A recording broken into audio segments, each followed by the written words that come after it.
자, 여러분들 이번 시간부터는 우리 이 전산세무일급 소득세법에 대한 얘기를 한번 해보죠. 상대적으로 전산세무일급에서는요, 배점 자체가 이론 문제에서 그죠? 한 문제 정도 나와요. 한 문제 혹은 두 문제 나오지만 두 문제 나올 때도 있는데요. 한 문제가 많이 나와요. 그래서 법인 두 문제, 부가 두 문제, 소득 한 문제. 가끔 두 문제 나올 때도 있지만 뭐 그럼 왔다 갔다 하니까요. 그래서 실무는 어떻게 나오냐면 10점밖에 안 돼요. 10점. 되게 점수가 배점이 작죠. 그러니까 이제 제가 볼 때는 이 두 개 2점이니까 합하면 한 12점 정도 된다 이렇게 보시면 됩니다. 그러니까 상대적으로 부가치세에 비해서는 배점이 낮는 부분인데요.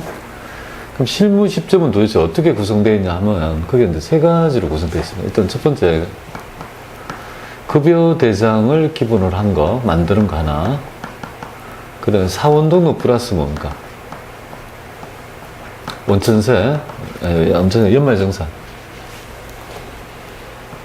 연말정산, 이렇게 되고요. 세 번째 패턴이 기타 원천지수가 되겠습니다. 그죠? 각종 원천지수. 이렇게 지금 세 파트가 나오고요. 배점상 세 개를 다 내지는 못하고요. 요거를 만약에, 그 다음에 네 번째가 이제 전자신고. 아니, 전자신고를 낸다면 2점이거든요. 여기 2점이거든요. 그럼 요거하고 8점을 내야 되니까 뭐, 가해적자라 요거 한 6점 내고 요거 2점 정도 낸다든지, 뭐 이런 패턴이 되고, 얘를 안 낸다면 뭐야? 요거 하나, 요거 보통 3점. 요렇게 해서 한 7점. 혹은 이걸 또 디테일하게 해서 7점을 낸다든지. 뭐 이렇게, 그죠? 다양하게 출제를 하고 있다. 이렇게 보시면 됩니다. 그래서 우리는 어차피 얘는 기본적으로 아는 거고, 연말정산, 전자신고는 없지 않는 거고, 세무일급에서 가장 도드라진 특징이 바로 기타 원천징수에 따른 실무 있죠. 특히 이자 배당 있죠. 이런 거 좀 낯선 거. 그 다음에 뭐 사업소득, 기타소득, 퇴직소득 이런 거 있잖아요. 까지 해서 좀 다 마무리해야 될 것 같아요. 자, 그러면 이거 빨리 이제 우리가 내용들 감안해서 빨리빨리 해서 내용들 한번 추려 보도록 하겠습니다. 뭐 굉장히 있죠. 뭐 시간이 없기 때문에. 자, 소득세의 있죠. 얘기 한번 볼게요. 일단은 소득세 그죠? 정의 보면 개인의 소득을 과세 대상으로 한다, 그죠? 소득의 정의는요, 원천설, 입법 방식은요, 열거주의 과세 방식이다. 이렇게 보면 돼요. 근데 열거주의의 폐해가 뭔지 아세요? 바로 열거된 것만을 과세하니까, 과세하고 싶었는데 열거되지 않았다면 빠지니까, 이런 것들을 약간, 그죠? 좀, 그 어떤 세제에 있잖아요. 약간, 구멍이 있는 거잖아요. 그래서 예외적으로 뭡니까? 포괄주의를 약간 있죠. 이 가미해서 지금 과세되고 있습니다. 그러니까 원천설이 원칙적이지만 원천설에 따라 열거주의가 원칙적이지만 이자 배당 사업 연금에 대해서는요. 이 포괄주의, 즉 법인세법의 순자산 증가설에 있죠. 포괄주의 의미를 좀 가미하고 있다. 이걸 좀 네 개는 뭐예요? 가미하고 있다. 이렇게 보시면 되겠습니다. 그럼 비열거 소득은 뭐죠? 열거되지 않은 거. 그리고 채권의 매매 차익과 상장 주식의 매매 차익은요. 채권 시장의 활성화, 주식 시장의 활성화란 측면에서 뭡니까? 예외적으로 알지만 열거하지 않음으로써 과세하지 않는 가장 대표적인 비열거 소득이다. 이렇게 보시면 됩니다. 우리가 보면은 그럼 원천을 8개 나누죠. 이자, 배당, 사업, 권료, 연금, 기타, 퇴직, 양도가 되는데 입에서 건정이 태양이잖아요. 그래서 6개는 하나, 그죠? 한 과세 기간에 1년에 벌었다고 볼 수 있지만 퇴직과 양도는요. 오랜 누적된 기간 동안에 한꺼번에 발현되는 이걸 결제 복과를 하는데요. 그러니까 10년 벌어가지고 한 번에 받았다 해서 이거를 오래 벌었다고 하기는 좀 무리하다. 그래서 두 가지의 소득은요. 종합소득으로 과세하지 않고 다르게 분류해서 과세하는 이런 형태를 취하고 있다. 이렇게 보시면 되겠습니다. 자, 그 다음에 분리과세를 이해해야 되는데요. 그러면 원천징수 제도는요, 과세 관점에서 너무너무 좋은 제도예요. 그렇잖아요. 소득 지급자가 떼가지고 납부도 해주고 또 누구한테 주는지 다 알려주니까 너무 좋은 제도 아닙니까? 그러니까 광범위하게 다 이용을 하고 싶은데요. 유일하게 입에서 건전기 태양 중에서 안 되는 소득이 있습니다. 다 되는데 뭐만 안 됩니까? 양도소득은요 원천징수가 될 수 없습니다. 양도소득은 원천징수가 되지 않고요, 나머지 소득은요 다 원천징수가 된다 이렇게 보시면 돼요. 그럼 여기서 이제 분리과세는 일정한 세금 납부로 과세를 종결하는 제도인데 간편하게 뭔가 할 수 있는데요, 얘는 분리과세란 말은 원천징수를 해야 분리과세가 나오는 거잖아요. 그럼 얘는 될 수가 없는 거 아니에요. 그럼 분리과세는 요까지가 가능한데, 여기서 분리과세가 되지 않는 소득이 바로 뭘까요? 바로 사업소득자는 안 된다 이렇게 보면 돼요. 사업소득자는 원천징수 규정은 있지만 반드시 어떻게 해야 됩니까? 신고를 해야 된다 이렇게 보시면 되겠습니다. 자, 구조적으로 나중에 보니까 필요경비 있죠. 우리가 소득금액을 계산할 때 실제 필요경비를 대응해서 빼주는 계산구조에 녹여져 있는 것들이 3개 있습니다. 이게 뭐냐면 사기양이 필요합니다. 사기양. 뭐죠? 사기양이 필요한 거? 사기양이 필요하다. 사기양은 뭐죠? 이게 사업소득, 요거. 기타소득. 양도소득은 실제 들어간 필요경비를 대응해서 소득금액을 도출하는 것이고, 나머지 요거 2개는 근로연금은요, 필요경비적 성격 있죠. 나중에 근로소득공제, 연금소득공제로 과세하고, 이자 배당은 어떻게 합니까? 필요경비가 실제 필요경비를 인정해주지 않을 거 아니겠습니까? 이런 형태로 과세하니까 혹시 사기양이 필요하다 이렇게 하세요. 사기양이 필요한 게 뭐죠? 사업소득, 기타소득, 양도소득은 실제 필요경비가 대응해서 하고 있다 이렇게 보시면 되겠습니다. 전체적인 구조를 좀 알아가지고 만약 한 문제 나오면 맞춰줘야 될 거 아니겠습니까? 기본적인 얘기가 되겠습니다. 소득세의 과세 특징은요, 개인 단위로 과세합니다. 물론 예외적으로 일정한 요건에 해당이 되면요, 공동사업자 합산 과세하는 경우가 있지만, 그건 밑에서 보고요. 자, 인적 공제 제도를 두고 있기 때문에, 그죠? 부양가족의 수에 따라, 그죠? 공제, 사람과 관계되는 데서 인세라고 하죠. 그래서 부양가족이 많으면 세금을 좀 적게 낼 것이고, 그 취지는요, 총각이 5천만 원 버는 거랑 4인 가족의, 그죠? 가장이 버는 건 다르다고 보는 거예요. 총각은 혼자 써서, 그죠? 혼자 벌어서 쓰고, 그죠? 다 써버리지만, 부양가족은요, n분의 1을 해야 되는 거 아닙니까? 그러니까 이제 세금을 줄여줘서 가처분 소득을 늘려줘가지고, 최소한의 뭡니까? 최저 생계비를 보장하자는 개념에 따라 인적 공제 제도가 있다. 이렇게 보시고, 우리 이제 그 세법은요, 능력설입니다. 능력이 있는 자, 소비 능력이 있는 자한테 세금 내게 하듯이, 소득이 있는데요, 소득별로 차등 과세하고 있어요. 그래서 이자 배당처럼 금융소득은 뭐야? 담세력을 좀 높이기 위해서 필요경비를 빼지 않고 세금을 좀 내는 반면에, 우리 일해서 버는 소득 있죠? 근로랄지 사업소득은요, 각종 공제를 빼서, 그죠? 근로소득을 좀 적게 해서 이렇게 차등해서 과세하려는 그런 입장을 취하고 있고요. 누진과세 원칙이죠? 그래서 지금 최저세율 6% 알아두세요. 최저세율 6%, 최고세율 45%, 8단계 초과 누진세율 구조를 택하고 있다 이렇게 보면 돼요. 그럼 6% 세율이 좋아요? 45% 세율이 좋아요? 네? 그렇죠. 45% 세율이 좋죠. 그죠? 그럼 10억 정도 벌면 얼마나 되는 거예요? 물론 누진 구간 빼면 좀 한 4억 정도 낸다 이거죠. 세금 이 정도 낸다고요. 그럼 1억 번 사람은 뭐예요? 그럼 4천만 원 냅니까? 지금 1,000만 원 번 사람은요? 400만 원 냅니까? 폭동이 일어나겠다, 그죠? 이게 비례세다, 그죠? 비례세가 아니고 누진세다. 그래서 소득이 낮은 자는 세금을 경감해주고, 소득이 많은 자는 더 걷어가지고 소득 재분배 효과를 일으키겠다는 형태로 우리 소득세는요, 누진과세 체계를 구하고 있다. 이렇게 보시면 되겠습니다. 개인 단위 과세. 그죠? 개인 단위 과세. 부부 합산하지 않는다. 원칙은. 요거 좀 알아주시면 좋겠습니다. 자, 소득세 과세 방법. 우리 입에서 걷는 있죠. 이자, 배당, 사업, 근로연금, 기타는요, 오래 번 거라고 봐서 합산과세. 종합소득에 누진과세 하고요. 퇴직 양도는요, 예, 좀 다르게 본다, 그죠? 이거는 오랜 결집효과에 따라 다르게 분류해서 과세하는 거고, 분리과세가 바로 뭔가 완납적 원천징수 되겠습니까? 그걸 얘기한다 이렇게 보시면 되겠습니다. 그래서 여기 보시면은 요 분리과세 제도가 바로 여기 원천징수 중에서 있죠.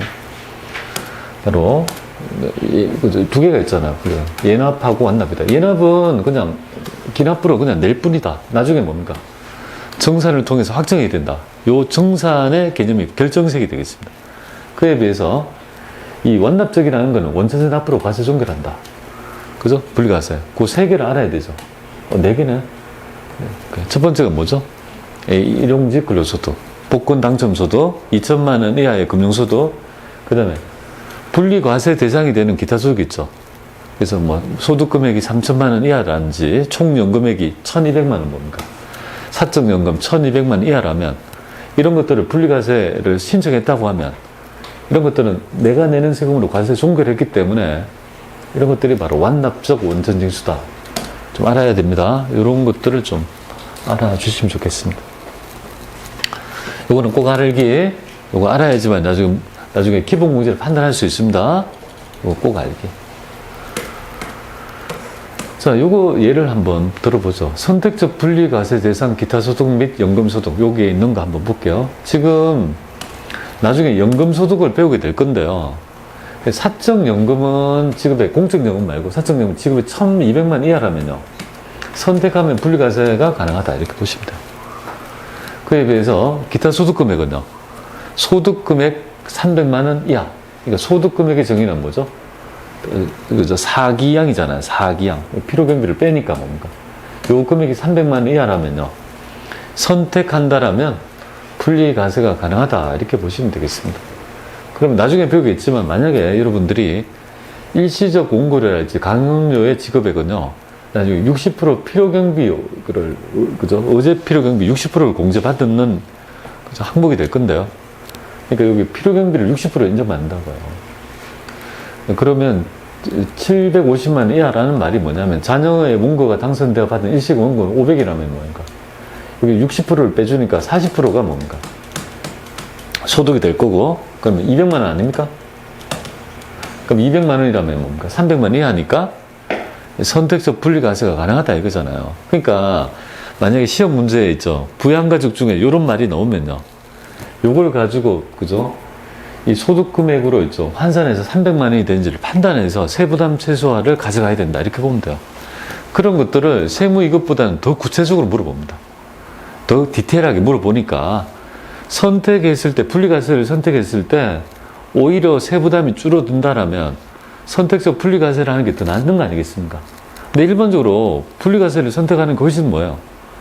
더, 그죠? 훨씬 더 세부담이 더 많은 게, 그러니까 세부담을 최소화하는 효과가 더 크다고 보시면 되겠습니다. 왜냐하면 그걸 내가 뭐 300만 원 이거 있죠. 소득금액 200만 원을 했지만 기본 공제가 얼마입니까? 내가 만약에 이걸 그죠 100만 원 이하가 안 되잖아. 200이면. 그러면 기본 공제가 안 되면은 그래서 100만 원 이하여야 되니까 소득이.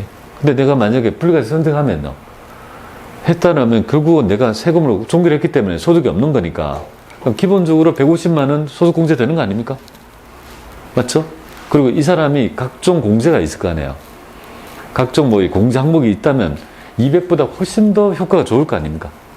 그러니까 이제 오히려 뭡니까? 분리과세를 선택해서 세금 내고 내가 있죠. 나의 부양가족으로 공제받는 게 더 유리한다면 유리한 쪽으로 선택해야 될 거 아닙니까?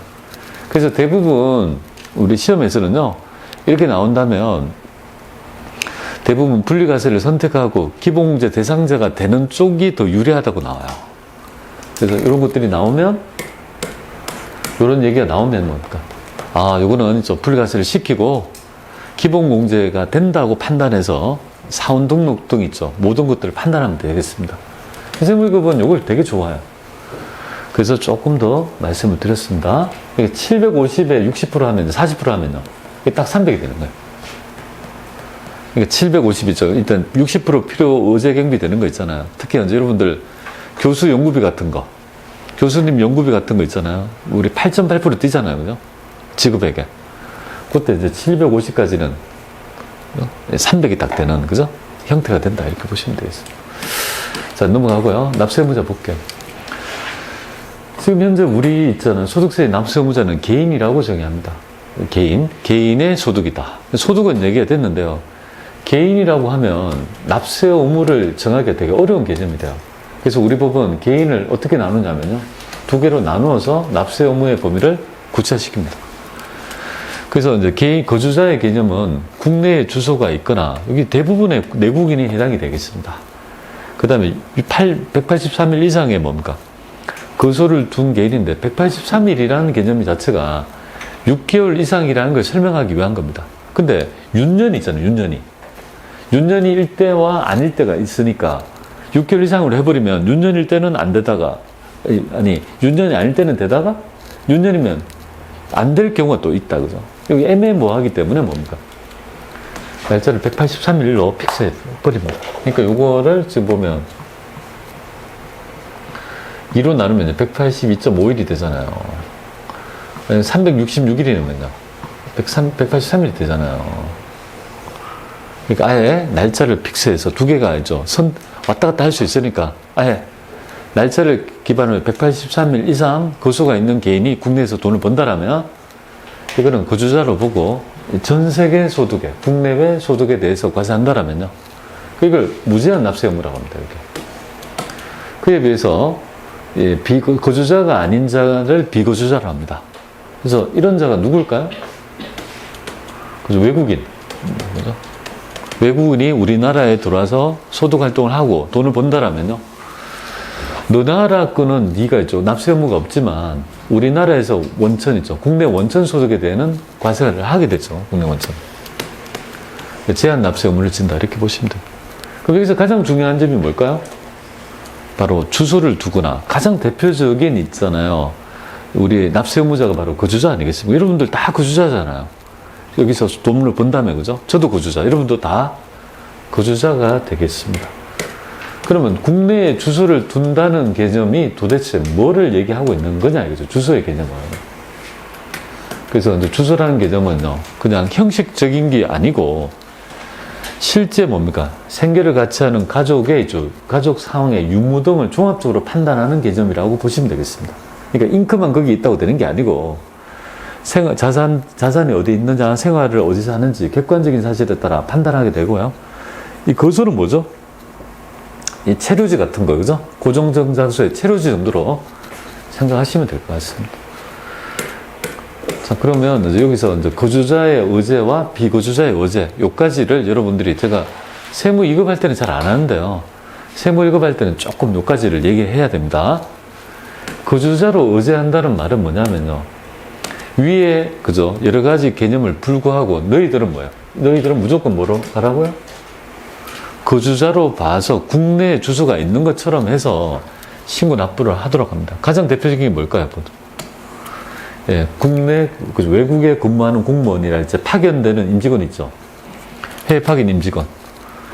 우리 여기 뭐 LG랄지 삼성에 외국 있죠. 그게 파견 나간 임직원이 있지 않습니까? 그 사람은 거기에서 돈을 벌잖아요. 그에 불구하고 여기서 번 것처럼 가정해서 모든 걸 계산한다. 이렇게 보면 되겠습니다. 자, 그 다음에 국내에 거주하는 개인이 계속해서 183일 이상 국내에 거주할 걸 요하는 직업을 가졌다. 어떤 거가 있을까요? 뭐 이렇게 프로야구 선수랄지 이렇게 1년 이상 여기서 보통 직업을 계속 할 거 아니겠습니까? 그런 자를 의미하는 거예요. 2번이 좀 중요해요. 2번하고 여기 있죠. 여기 2번하고 여기 2번하고가 같이 있죠. 동전의 양면이 되겠습니다. 2번. 그죠? 동전의 양면. 이렇게 좀 두 개 보입니다. 지금 보면 여러분들이 외국을 항행하는 선박이랄지 항공기에 있죠. 승무원을 한번 예를 들어볼까요?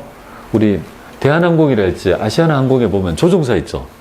조종사가 우리나라 사람 말고 외국인이 되게 많습니다. 그럼 이 사람이 있죠. 하루는 LA, 하루는 한국 왔다 갔다 계속 한다. 그럼 도대체 너가 그죠? 비거주자인지 거주자인지 애매모호하다 이거죠. 왜냐하면 여러 가지 생활 관계까지를 다 판단해서 거주자인지를 판단해야 되니까. 그래서 이런 승무원인 경우에는 뭡니까? 너가 쉴 때 도대체 어디서 쉬냐? 가족이 어디 있냐 이거죠. 그래서 너의 가족과 너가 쉬는 장소가 국내라면 뭐예요? 세자는 장소가 국내라면? 그죠? 너는 거주자를 보는 거고. 너가 쉴 때 보니까 외국에 가족이 있고 자산, 주택이랄지 외국에 있다라면 이거는 국외라면 비거주자로 의제해서 하겠다는 것이고요. 이 주한 외교관 있죠. 주한외교관은 우리 국내에 있잖아요. 그죠? 국내에 183일 계속 있잖아요. 하지만 주한외교관과 그 가족이 버는 소득은요, 무조건 뭐예요? 비거주자로 의제해가지고 183일 이상 거주가 있다 하더라도 불구하고 무조건 비거주자로 본다. 요거까지 말씀드릴게요. 자, 그 다음에 세 번째까지 좀 봐야 되겠습니다. 여러분들 혹시 법인이 아닌 단체의 의무 한번 말씀을 드리는데요. 이 단체에 따른 납세 의무는 어떻게 정하느냐 하면 특히 이런 거 있잖아요. 뭐 종중이라 했지, 뭐 종친회, 그죠? 이런 거 있죠. 단체. 그 다음에 특히 먼저 아파트 관리사무소라 했지, 재단법인, 사단법인 이런 데 있잖아요. 그런 것들을 도대체 어떻게 납세 의무를 볼 거냐 이거죠. 특히 아파트 관리사무소 한번 볼까요? 아파트 관리사무소에 일반 관리비를 예치해서 예금에 불입하면 거기 이자 소득 부를 거 아닙니까? 이런 것들을 도대체 어떻게 과세할 건지 있죠. 도대체 과세의 그죠 주체가 없지 않습니까? 아파트 관리사무소라는 게 법인도 아니고 애매모하죠, 그죠? 그럼 이거를 그죠 선택에 의해 가지고 납세 의무를 내가 선택할 수 있는 거예요. 단체에 대해서. 나는 법인세법에 의해 가지고 단체로 있죠. 그럼 요건이 있습니다. 그 요건에 해당이 되어 가지고 법인세법에 의해 과세를 할 거야 라고 하면 법인세법의 규정을 따르고요. 아니야. 나는 소득세법에 납세 의무를 지겠다면요. 그 단체를 소득세법 규정으로 적용해서 소득세법의 규정을 적용하는 이런 어떤 선택에 따라 그죠? 납세 의무를 지고 있는데요. 단체 같은 경우로서 구성원 간의 이익 분배 비율이 정해져 있고 않고 사실상 구성원에게 이익을 분배하지 않는다라면요. 이걸 전부 다 뭡니까? 누가 따로따로 나갔는지를 잘 모르지 않겠습니까? 그러면 이거 전체를, 단체를 1거주자로 보아 소득세 납세 의무를 지운다라고 보시면 될 것 같습니다. 자, 여기까지 좀 참고해 보시면 되겠습니다. 자, 그 다음에 공동사업자의 납세 의무 볼게요. 공동사업장을 가지고 있다라면 그 공동사업장을 뭡니까? 거기에 공동사업자가 5명이 있더라도 그 공동사업자를 뭡니까? 하나로의 거주자로 봐서 공동사업법으로 납세 의무를 지운다. 이렇게 보시면 되겠습니다. 공동사업자가 있으면 그 공동사업자의 원래 구성원은 5명이라면 5명을 따로따로 보는 게 아니에요. 그냥 공동사업자는 하나의 구조를 봐서 과세를 하고 거기에서 자기의 지분 비율만큼 배분받는 형태로 지금 납세 의무를 진다. 이렇게 보시고 이 피상속인에 따른 그저 상속인 납세 의무는 뭐냐면 딴 게 아니고 돌아가신 분의 있죠. 상속세는 누가 낼까요? 당연히 상속인이 뭡니까? 대신해서 그 납세 의무를 지을 수밖에 없는 거 아닙니까? 아버님 돌아가셨어요. 그럼 아버님이 사업체를 하시다가 1월부터 6개월까지 하시다가 뭡니까? 돌아가셨다고요. 그럼 거기에 따른 세금을 누가 납부할 거냐, 그죠? 당연히 그저 상속받은 사람이 자기의 원래 사업소득도 신고해야 되고 피상속인에 뭡니까? 사업소득도 받아가지고 뭡니까? 그래서 납부할 의무가 있으니까 상속인이 그 납세 의무를 진다. 이렇게 보시면 되겠습니다. 근데 아버님이 빚이 많아요. 그럼 어떻게 됩니까? 알고 보니까 빚이 10억이나 있어요. 딱 보니까. 그러면 뭘 해야 됩니까?